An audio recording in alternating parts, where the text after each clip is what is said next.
Back from the dead.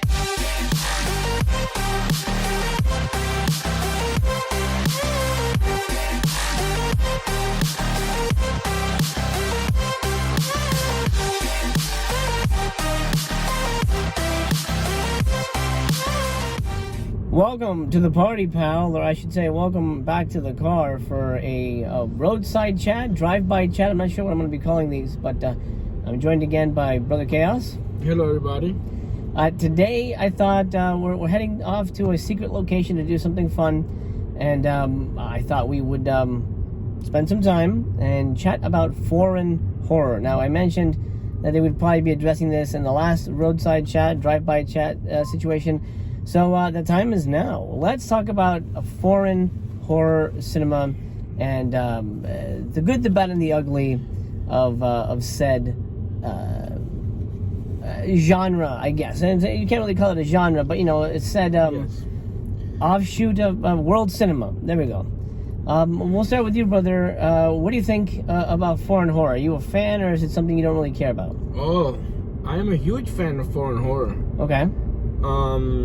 I mean, there's been so many great foreign horror for all different types of palettes. Mm-hmm. One that I'm not a big fan of are the Hammer horror films. Okay. The British ones, which I know you eat those up like they're Halloween candy, right? I do, but I also get really tired of them, and I do understand why people find them boring. They can be pretty tedious. So I'm not crazy about them, but I do appreciate them. I do like them. Okay, and then another one, the Italians. Mm-hmm. Their horror films, especially during the 70s and the 80s. Yeah. People say, oh, the Italians rip off the popular American movies. Yeah. Sure they did, but sometimes the movies are even better than some of the movies that they ripped off.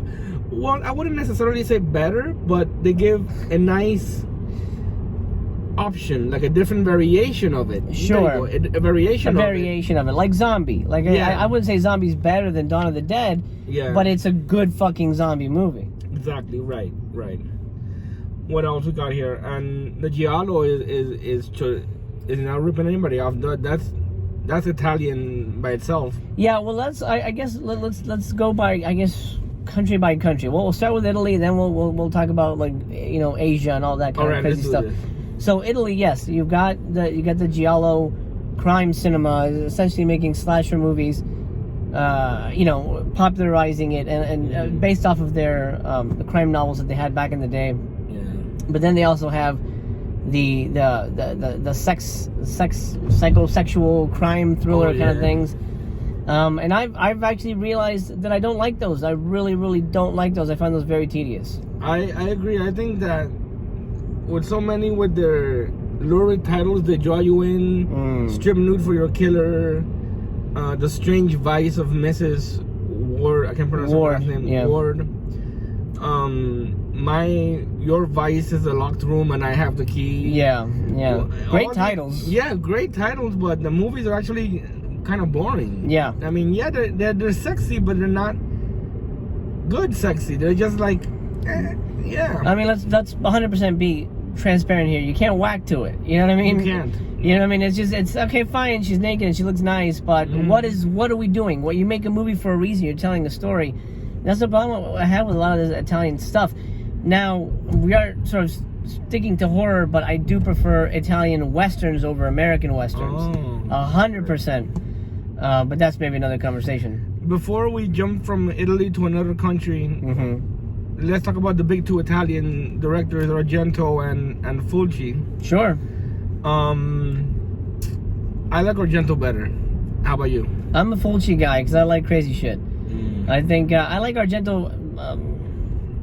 As I would say, I don't say as much, but I think Fulci's the type of guy that kind of speaks to my soul, and I think a Fulci movie has a lot more chutzpah. I mean, but again, I feel Dario Argento's a better filmmaker than Fulci. I think Fulci's definitely just kind of like a Herschel Gordon Lewis type, but I like that. I don't know, it speaks to me. I like the very creative camera work that Argento does for his movies. I like the soundtracks for his films, for Argento films.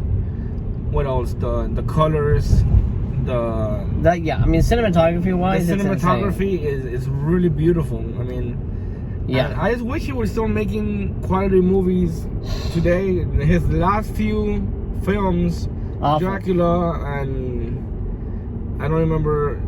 It was Dracula. Oh my God! And yeah, there was another. He just made a new one. Something about eyes. He just made a new one. Really? It's coming. It's coming out next year. Yeah. Wow. Something about eyes. 2022. Yeah. Apparently it's good, but it remains to be seen. He's going back to Giallo style, so we'll see. He's in his 80s or something now. Oh, he's an old man. He's definitely no spring chicken. Okay. But he's still in the game. He's still in the game. You want to talk about a little bit about the British? Oh, well, we already did about the Hammer, but yeah, the British like, cinema. It's very staid. It's very formal. It's very corsets and suits and things like that. Nothing wrong with it, but that is definitely kind of what, when you think of British horror, you think formalized, civilized kind of environments. There's a little bit of variations on there because the Manchester Morgue is British, right? That film, or I The think Living Dead and Manchester Morgue. 'Cause I love that film. Technically, it's a Spanish director. Oh, really? It is? Jorge Grau. So. Oh, you're right, Jose. So it is. It is a Spanish movie, but it's shot in England. Oh, okay.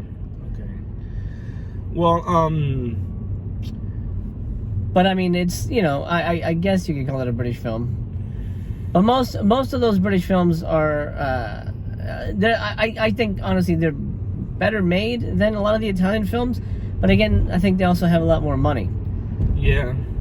And just like genres in cinema, there's different tastes, different appreciations. Some people love those, slow burn, Lindsay Baker kind of sexy movies.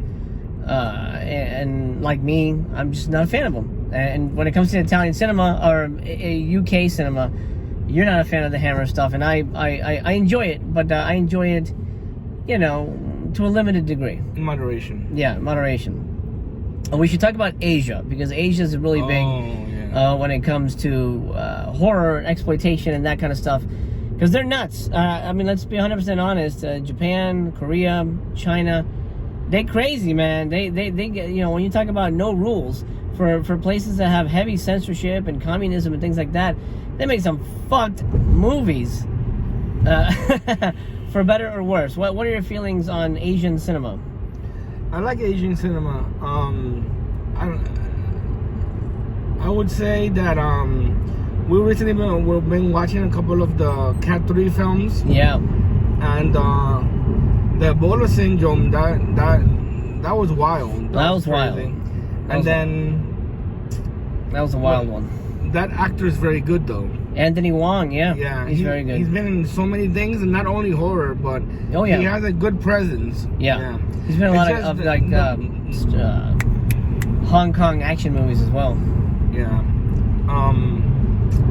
But yeah, Cat 3 is good. That's an interesting thing we could talk about, because Cat 3 is sort of like the top of the crazy shit that happens in China. Yeah, kind of like the video nasties, but in Asia. Yeah.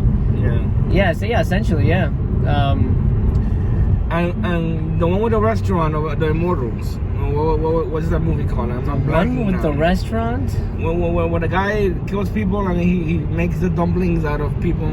I have that movie. The Untold Story. Oh, there you go. Yeah. Yes. I haven't seen that one, but I've seen that movie. I think it's fun. It's good. It mixes a little bit of humor into the horror, so it's not all like super dry. Yeah, it's palatable. Dark. Yeah, palatable. Mixes in humor, but has a wild ending. So I would say think it over. But I think I enjoyed it. Think what over? If you want to watch these extreme Cat 3 films. Oh, yeah. Just know what you're going in for. I know 100% I've got limits. I don't want anything to do with children. I'm not a big fan of watching people get raped. So I've got limits, and that's fine. I don't need to watch that, and I can still live my life without it. For example, something we watched recently, the Gestapo's Last Orgy.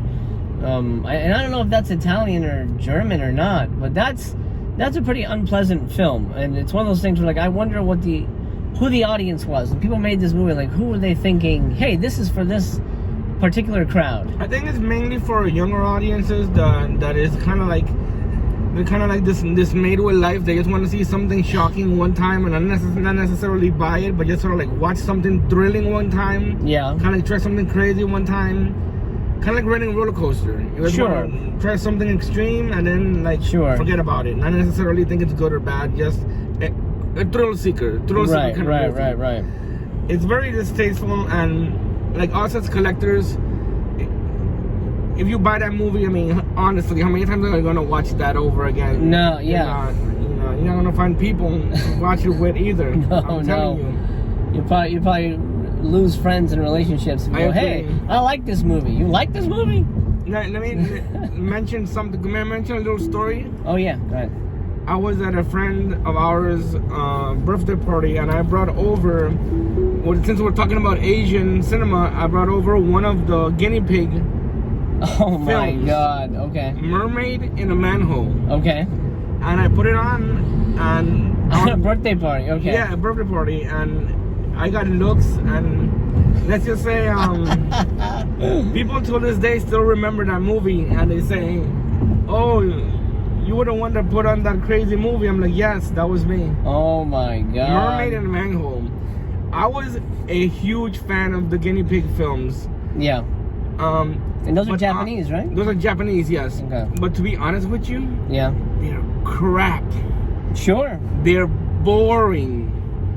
Yeah. But it's just something about them. It speaks to you. It speaks to your heart. I paid $120 on eBay for the guinea pig box set. Used. Wow. Yeah. Wow. So, Wow. But it goes now for $300. Gee, do you still have the box set? You still have it, right? Of course I have it, yeah. Jesus Christ. One of my That's possessions. insane. Yeah, $120 I paid for it. Yeah. Well, I mean, if you want something and you're willing to pay for it, I guess it's worth it, right? I know people that I've talked to that have paid twice that much, 200, Really? 200 something for the box set. Yeah, it's very hard to get.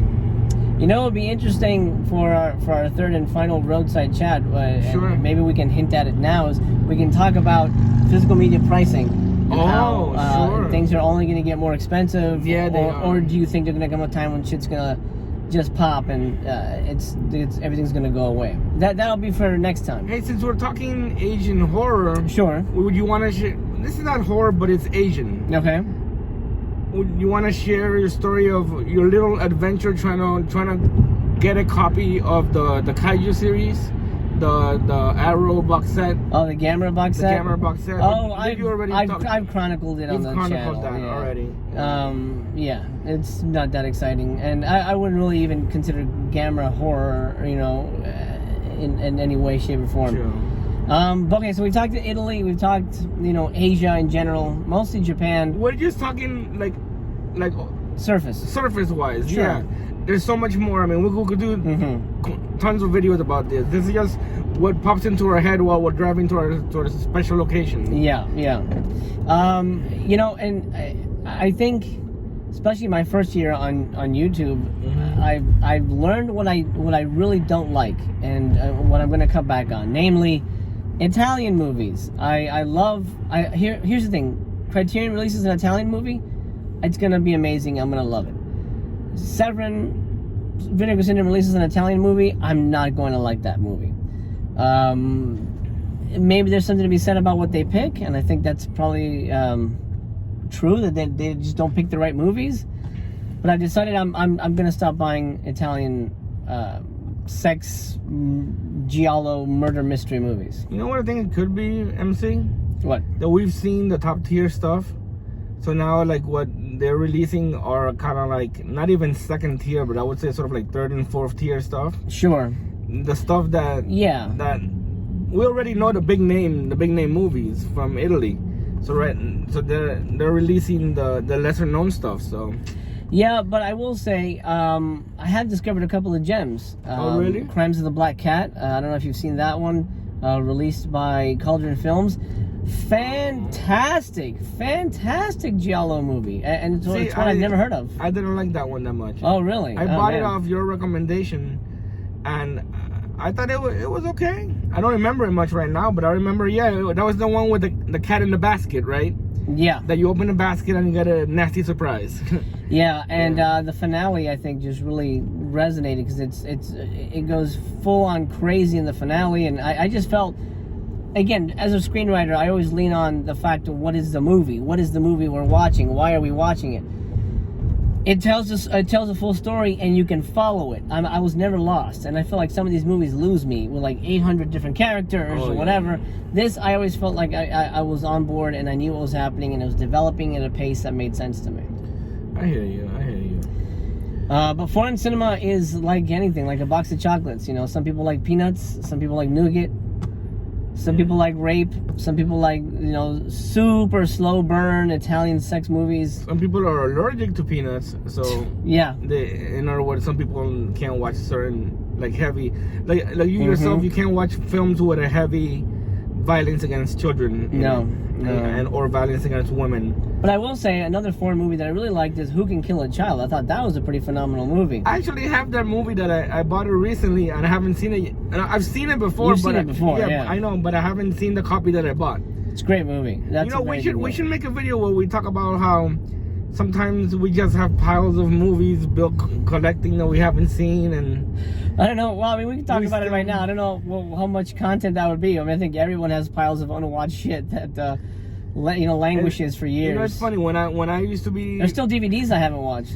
Oh boy, when I used to be more active in Facebook horror groups, people would say, "Oh man, I can't wait till the vinegar send you. When are they shipping? I haven't gotten my shipping notification yet." Yeah. And then people would say, "Oh, you got yours? Oh man, I can't wait till I get mine." And then people are like, "Dude, just sit back, open some of the stuff you haven't watched yet, and wait. There's no need to have patience, Yeah. You have stuff to watch, wait." So I always thought that was funny. That's funny. Made me laugh. It's true. Yeah, it's true. 100% true, man. We'll keep buying stuff, and especially that funny. There's honestly, there's almost a sale every month. I can't think of a month that's dead. We got the March Madness sale. We got Valentine's Day sales. New Year's sales. There's always some way to get cheap movies, and so just keep adding to the fucking pile. Exactly, and that's kind of fun. It's fun, but it's exhausting. It's a fun little hobby. It is indeed. But okay, so let's wrap up this conversation on foreign horror here. I think we've touched on, I guess, the main continents really that kind of deal with horror. That I guess it's in people's purview when it comes to the conversation of foreign horror. I would say, do you have a favorite, by the way? Do you have something that stands out? I know you mentioned Inside and Let the Right One In. Yes, those are a little bit more of the newer foreign horror films. I know Inside is French, right? Yeah. I love that movie. I thought it was great. It had a lot of visceral action going on, and I liked literally. And I liked Let the Right One In so much. Yeah, it's a great movie. I think independent, great movie, foreign horror, a lot of good stuff is coming out. And I think I might be mistaken. I think that's Danish or something like that. Norwegian. So, yeah. It's one of those. And it's based on a book. Am I correct? It is. It is indeed. Yeah. Yeah. I never saw the remake. I know there's a remake, but I have no interest. I haven't seen the remake either. Nothing American remake. Yeah. No interest at all. Yeah. Because I'm sure it's fine, but the original's just as good and still there. Yeah. Foreign horror. Do I have a favorite? It's so hard for me to nail that down. I'd really have to sit and think about that. I would say since we mentioned Fulci and Argento, I'll pick one of theirs. I love The Beyond. I think The Beyond is a masterpiece film. And then for Argento, Tenebre. Tenebre is a favorite of mine. That one's good. Mainly, well, not mainly, but for a lot of reasons, but mainly because the main character is a writer. So I think that's kind of cool that he gets to live out a fantasy based on one of his crime books. I think that's very neat. If you guys haven't seen those movies, highly recommend those four when it comes to foreign horror. They're very, very Inside, Let the Right excellent. One In, The Beyond. If you haven't seen The Beyond yet, I'm not going to say anything, but you should see it. They're just... Yeah. my children have seen The Beyond. Wow. Just so if you have not, you go do that now. Correct. It's a lot of fun. It is so much fun. The Beyond. It's the beginning. That great. atmosphere that oozes. Oh. That atmosphere oozes. You know? It is amazing. It's like the perfect storm. I don't know. Everything came together perfectly, and Fulci's masterpiece. You know. Ooh. A car accident almost happened right in front of us, but we're good. We're good. It wasn't us. We weren't involved. It was cars in front of us. Yeah, and it didn't happen. Thank God. It didn't happen. Yes. But yeah, go see those 4 movies. I think we'll end with that. We'll end with those recommendations on foreign horror. And for Japanese, there's so many. Again, especially for Japanese, because or Korean. I actually prefer Korean horror over Japanese horror, to be honest. But there's so many. Pulse. Do you wanna give star ratings for the movies, or you always since we mentioned them? I think they're all 5. Right? Yeah, I think they're all 5. Beyond is definitely a 5 for me and you. Yeah. Tenebrae, I would say a 5, and for you, how about for the ones that I picked? The Inside, I think I like them. That's a 5 also. Yeah, they're all 5-star choices. They're all for 5-star sure. choices. Yeah. All right, we're about to hit Hollywood, and we got to go do some things. So we're gonna call it a day. Thank you so much for joining us. I hope this has been an illuminating conversation. I hope you had fun just listening to us bullshit about foreign horror. Let us know in the comments what you think. That's important. Two-way conversation here always. I want to hear what you guys have to say. So bidding you adieu for now. Bye.